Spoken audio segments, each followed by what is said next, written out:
यह मूवी की कहानी एक सच्ची घटना पर आधारित कहानी है। मूवी की शुरुआत होती है 15 मई 2001 अमेरिका की एक रेलवे लाइन पर। ट्रेन को शंट करते वक्त डीवी नाम का ट्रेन ड्राइवर एक ऐसा फैसला ले बैठता है जो आगे चलकर जानलेवा साबित होता है। उसे एहसास होता है कि आगे का ट्रैक अलाइनमेंट सही नहीं है, लेकिन समय बचाने और आसानी के चक्कर में वह ट्रेन को पूरी तरह रोकता नहीं। वो ट्रेन को लो गियर में धीरे धीरे चलने देता है और नियम तोड़ते हुए खुद ड्राइविंग केबिन छोड़कर बाहर उतर जाता है ताकि भाग कर जाकर मैनुअली ट्रैक स्विच बदल सके। डीवी को लगता है कि वह वक्त रहते सब संभाल लेगा, लेकिन यहीं पर वो एक फेटल मिस्टेक कर देता है, ऐसी गलती जिसका पछतावा उसे पूरी जिंदगी रहने वाला था। ट्रेन से उतरते वक्त वह गियर को ऑटो स्लाइडिंग मोड में डाल देता है, लेकिन जो चीज वो नोटिस नहीं करता, गियर लगा तो है मगर पूरी तरह एंगेज नहीं हुआ। जैसे ही डीवी नीचे उतरता है गियर स्लिप हो जाता है और सीधा जाकर फुल स्पीड फॉरवर्ड पोजीशन में अटक जाता है। अब ट्रेन नंबर 777 जो अभी तक शांत खड़ी थी, ऐसे लगती है जैसे कोई सोया हुआ दरिंदा जाग गया हो। धीरे धीरे उसकी रफ्तार बढ़ने लगती है। डीवी अभी स्विच तक आधा रास्ता भी नहीं पहुंचा था कि ट्रेन उसे पीछे छोड़ते हुए आगे निकल जाती है और यहीं से शुरू होती है अनस्टॉपेबल की असली तबाही। डीवी फौरन ट्रैक स्विच लीवर पर पैर मारता है, लेकिन तब तक बहुत देर हो चुकी थी। मतलब साफ था, ट्रेन नंबर 777 अब मेन ट्रैक पर बिना ड्राइवर के दौड़ रही थी और फुल स्पीड फॉरवर्ड मोड में जाकर धीरे धीरे और तेज होती जा रही थी। डीवी घबरा जाता है। वो पूरी ताकत से ट्रेन के पीछे भागने लगता है। भारी भरकम शरीर के बावजूद वो किसी तरह हैंडल पकड़ने में कामयाब हो जाता है। ये उसका ट्रेन पर चढ़ने का आखिरी और सबसे अच्छा मौका था, लेकिन किस्मत साथ नहीं देती। सांस टूट जाती है, ताकत जवाब दे जाती है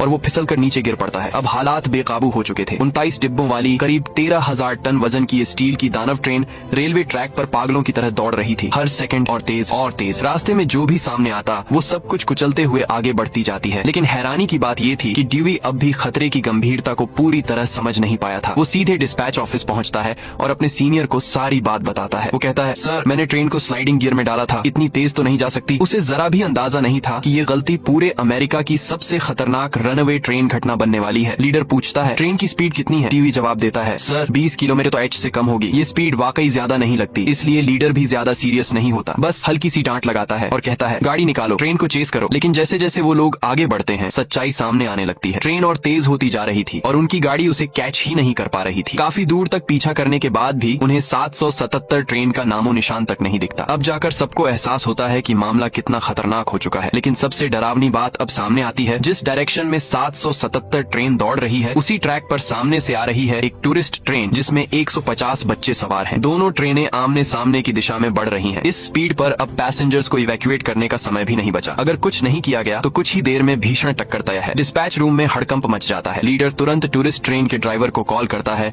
और सख्त आवाज में कहता है, तुरंत ट्रैक चेंज करो। वो अभी फोन रख ही रहा होता है कि यहीं से हालात और ज्यादा बिगड़ने वाले थे। 100 किलोमीटर एच से भी ज्यादा रफ्तार पर दौड़ती 777 नंबर की ट्रेन सामने से आ रही थी। टक्कर अब बस कुछ सेकंड दूर थी, लेकिन ठीक उसी मेक और ब्रेक मोमेंट पर एक एक्सपीरियंस्ड वेटरन ड्राइवर अपनी पूरी काबिलियत दिखाता है। वो इंजन को फुल थ्रॉटल पर डालता है और ट्रेन को तेजी से दूसरे ट्रैक पर मोड़ देता है। बस एक पल की देर थी, दोनों ट्रेनें बाल बाल बचते हुए एक दूसरे को क्रॉस कर जाती हैं। टूरिस्ट ट्रेन में बैठे बच्चे खुशी खुशी तेज रफ्तार से गुजरती 777 ट्रेन को देखते हैं, तालियां बजाते हैं। उन्हें ये बिल्कुल अंदाजा नहीं होता कि जिस ट्रेन ने अभी उन्हें क्रॉस किया है वो दरअसल मौत बनकर उनकी तरफ आ रही थी, जो बस कुछ सेकंड दूर थी उन्हें गॉड से मिलवाने से। ये खबर कुछ ही घंटों में पूरे ओहायो यूएसए में फैल जाती है। टीवी चैनल्स ब्रेकिंग न्यूज चलाने लगते हैं। रेलवे कंपनी के टॉप एग्जीक्यूटिव्स तक मामला पहुंच जाता है। डिस्पैच कंट्रोल से सुझाव आता है, ट्रेन को तुरंत डिरेल करा दिया जाए, लेकिन मैनेजमेंट साफ मना कर देती है क्योंकि ये कोई आम ट्रेन नहीं थी। ये एक हैजर्डस मटेरियल फ्रेट ट्रेन थी जिसके डिब्बों में मौजूद था करीब 200 ton diesel, 120 ton highly flammable, explosive और टॉक्सिक केमिकल्स। अगर इतनी तेज रफ्तार पर ट्रेन को डिरेल किया गया तो मैसिव एक्सप्लोजन तय था। और अगर इन डिब्बों से जहरीले केमिकल्स लीक हो जाते तो इसका असर सिर्फ रेलवे तक सीमित नहीं रहता, बल्कि आसपास के गांवों, हजारों लोगों की जिंदगी और पूरे लोकल इकोसिस्टम के लिए ये एक भयानक तबाही बन सकता था। अब सवाल सिर्फ ट्रेन रोकने का नहीं था, अब सवाल था पूरे इलाके को बचाने का। अगर ये ट्रेन हादसे का शिकार होती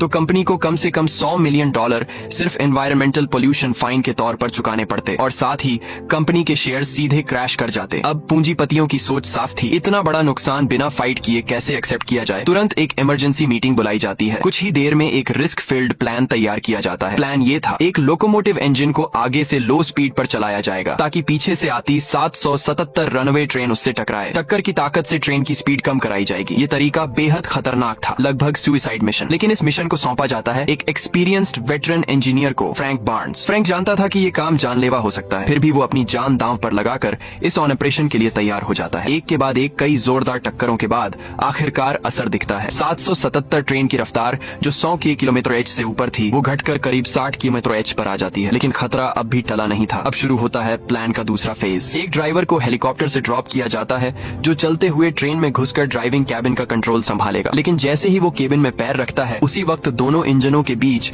एक और वायलेंट कोलिजन हो जाता है। टक्कर इतनी जबरदस्त थी कि ड्राइवर हवा में उछलकर बाहर जा गिरता है और वहीं बेहोश हो जाता है। मिशन का ये हिस्सा कंप्लीटली फेल हो जाता है। लेकिन फ्रैंक बार्न्स अब भी हार मानने को तैयार नहीं था। उसकी नजर आगे दिख रहे एक रेल साइड मेंटेनेंस प्लेटफॉर्म पर पड़ती है और वहीं से वो एक आखिरी सबसे खतरनाक दांव खेलने का फैसला करता है। अपने सालों के ड्राइविंग एक्सपीरियंस पर भरोसा करते हुए फ्रैंक बार्न्स एक आखिरी कोशिश करता है। वो चाहता है कि किसी तरह 777 ट्रेन को साइड स्पर साइडिंग ट्रैक की तरफ खींच लिया जाए ताकि वो मेन लाइन से बाहर निकल जाए। लेकिन भले ही ट्रेन की स्पीड थोड़ी कम हुई थी फिर भी उसकी रफ्तार और वजन इतना ज्यादा था कि ये छोटा सा लोकोमोटिव इंजन उसे खींच ही नहीं सकता था। ये रिस्की मैन्यूवर न सिर्फ ट्रेन को मेन ट्रैक से हटाने में नाकाम रहता है बल्कि उल्टा फ्रैंक का इंजन कंट्रोल खो देता है और पलट जाता है। जिस आदमी के पास सिर्फ 2 महीने बाद रिटायरमेंट बाकी थी वही फ्रैंक बार्न्स ड्यूटी निभाते हुए शहीद हो जाता है और उधर 777 ट्रेन फिर से रफ्तार पकड़ लेती है। कुछ ही पलों में वो दोबारा 100 किलोमीटर से ज्यादा स्पीड पर पहुंच जाती है और एक बार फिर बेकाबू दरिंदे की तरह फुल स्पीड में दौड़ने लगती है। पूरा ऑपरेशन पूरी तरह फेल हो चुका था। नतीजा एक की मौत, एक गंभीर रूप से घायल। अब कंपनी का मैनेजमेंट और ज्यादा रिस्क लेने की हिम्मत नहीं करता। आखिरकार वो डिस्पैच सेंटर की पुरानी सलाह मानने का फैसला करते हैं। आगे मौजूद एक छोटे से टाउन के पास डीरेलमेंट डिवाइस लगाने का। पुलिस तुरंत हरकत में आ जाती है। आसपास के इलाकों में रेजिडेंट्स को इवैक्यूएट किया जाने लगता है। मीडिया वैन्स ट्रेन के साथ साथ लाइव कवरेज शुरू कर देती हैं। रास्ते में तैनात पुलिस जब स्पीड चेक करती है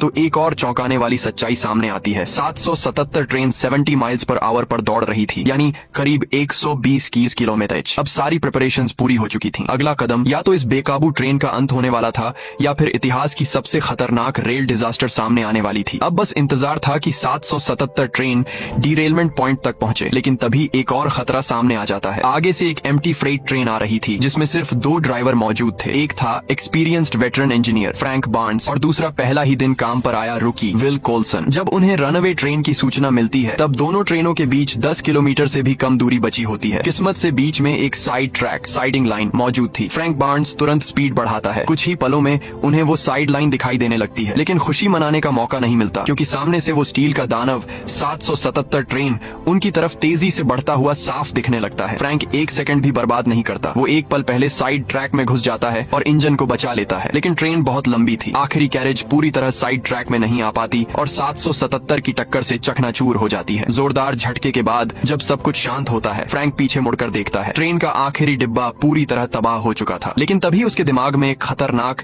लेकिन ब्रिलियंट आइडिया आता है। वो नोटिस करता है कि उनका एयर ब्रेक सिस्टम अब भी एक्टिव है। फ्रैंक तुरंत कहता है हम सारे वैगन्स यहीं डिटैच करते हैं, सिर्फ इंजन लेकर उल्टी दिशा में चेस करते हैं। उसका प्लान साफ था, अपनी लोकोमोटिव से 777 ट्रेन के आखिरी हिस्से को हुक करना और फिर टग ऑफ वॉर की तरह खींचकर उसकी स्पीड कम करना। ये ऑपरेशन बेहद जानलेवा था। जब ये आइडिया कंपनी के टॉप मैनेजमेंट तक पहुंचती है तो वो तुरंत रिजेक्ट कर देते हैं। उनका कहना था आगे डिरेलमेंट डिवाइस ऑलरेडी सेट है, कोई जरूरत नहीं है कि तुम लोग हीरो बनने की कोशिश करो। लेकिन फ्रैंक बार्न्स पीछे हटने वालों में से नहीं था। वो गंभीर आवाज में कहता है अगर डिरेलमेंट में जरा भी गलती हुई तो पूरा शहर उड़ सकता है। ये ट्रेन हमें वहीं रोकनी होगी अभी। और यहीं से कहानी अपने सबसे खतरनाक मोड़ की तरफ बढ़ने लगती है। इतने भारी वजन और इतनी ज्यादा स्पीड पर ये डिरेलमेंट डिवाइस असल में कुछ भी करने लायक नहीं था। ये हीरो बनने की बात नहीं थी। मसला इससे कहीं ज्यादा बड़ा था। अगर ये ट्रेन अगले मिलियन पॉपुलेशन शहर के पास डिरेल होकर एक्सप्लोड हो जाती तो नुकसान कल्पना से भी बाहर होता। फ्रैंक बार्न्स अभी अपनी बात पूरी भी नहीं कर पाया था कि वो स्टील का दानव 777 ट्रेन डीरेलमेंट पॉइंट तक पहुंच जाती है। और ठीक वैसा ही होता है जैसा फ्रैंक ने कहा था। डीरेलमेंट डिवाइस उसे जरा भी रोक नहीं पाता। अब हालात बिल्कुल साफ थे। उम्मीद की आखिरी किरण सिर्फ फ्रैंक और विल पर टिकी थी क्योंकि उनके पास सिर्फ एक लोकोमोटिव इंजन था। फ्रैंक बहुत जल्दी 777 ट्रेन के करीब पहुंच जाता है। अब शुरू होता है सबसे खतरनाक हिस्सा, कपलिंग। फ्रैंक इंजन कंट्रोल संभालता है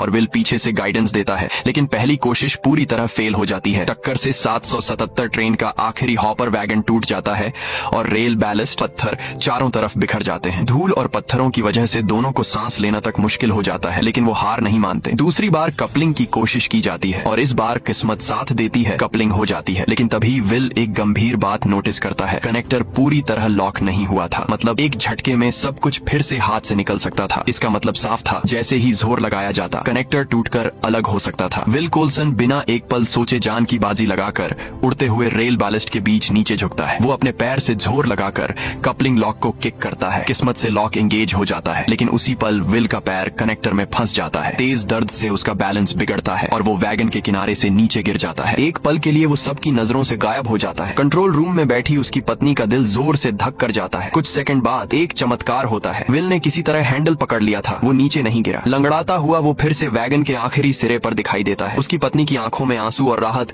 दोनों एक साथ आ जाते हैं, लेकिन खतरा अब भी टला नहीं था। ट्रेन की स्पीड अब भी 120 किलोमीटर/h के आसपास थी और अगले शहर तक 10 किलोमीटर से भी कम दूरी बची थी। सबसे डरावनी बात ये थी, शहर के एंट्री पॉइंट पर एक तेज और खतरनाक कर्व मौजूद था। इस मोड़ को 40 किलोमीटर/h से ज्यादा स्पीड पर पार किया गया तो ट्रेन का पलटना तय था और उस कर्व के ठीक नीचे भरे हुए फ्यूल स्टोरेज टैंक्स मौजूद थे। अगर ट्रेन पलटती और वहाँ एक्सप्लोजन होता तो नतीजा सोच से परे तबाही होता। अब फ्रैंक बार्न्स एक सेकंड भी नहीं सोचता, वो पूरी ताकत से पुल करना शुरू करता है, जैसे टग ऑफ वॉर। लेकिन सिर्फ एक इंजन की ताकत 39 वैगन्स वाले इस दैत्य को खींचने के लिए नाकाफी थी। फ्रैंक के इंजन के व्हील्स जोर से घूमते हैं, चिंगारियां उड़ने लगती हैं और तभी इस मौत के खेल में विल कोल्सन के दिमाग में एक आखिरी तेज आइडिया चमकता है। अगर हर वैगन का ब्रेक मैन्युअली ओपन कर दिया जाए तो जरूर स्पीड पर काफी असर पड़ सकता था, लेकिन विल घायल था, इसलिए ये खतरनाक काम अब सिर्फ फ्रैंक बार्न्स ही कर सकता था। फ्रैंक बिना सोचे चलती हुई ट्रेन पर कूद जाता है। वो एक एक करके हर वैगन के मैनुअल ब्रेक्स खोलता जाता है, एक वैगन फिर अगला और फिर अगला। हर ब्रेक के साथ ट्रेन की रफ्तार थोड़ी थोड़ी कम होने लगती है। कई मिनटों की लगातार मेहनत के बाद आखिरकार स्पीड नोटिसेबली गिर जाती है, लेकिन अभी भी वो खतरनाक मोड़ के लिए काफी ज्यादा थी। अब आगे सिर्फ वही कर्व था, अब कोई ऑप्शन नहीं बचा, सब कुछ किस्मत पर छोड़ दिया गया। ट्रेन मोड़ पर जोर से झुकती है, हर किसी की सांस अटक जाती है, लेकिन ट्रेन पलटती नहीं, वो किसी तरह कर्व पार कर लेती है। एक पल के लिए सबको लगता है कि शायद अब सब ठीक हो जाएगा, लेकिन तभी एक नई मुसीबत सामने आती है। लगातार ओवरहीटिंग की वजह से ब्रेक डिस्क्स फेल हो जाती हैं और पूरा ब्रेकिंग सिस्टम कोलैप्स कर जाता है। 777 ट्रेन एक बार फिर रफ्तार पकड़ने लगती है। फ्रैंक फौरन इंजन कैबिन की तरफ दौड़ता है। अगर वो किसी तरह ड्राइविंग कैबिन तक पहुंच जाए तो ट्रेन को पूरी तरह स्टॉप किया जा सकता था, लेकिन बीच रास्ते में वो मजबूर होकर रुक जाता है क्योंकि अगले वैगन के बीच गैप बहुत ज्यादा था और वहाँ से कूदना नामुमकिन था। अब क्या किया जाए? ठीक उसी लाइफ और डेथ मोमेंट पर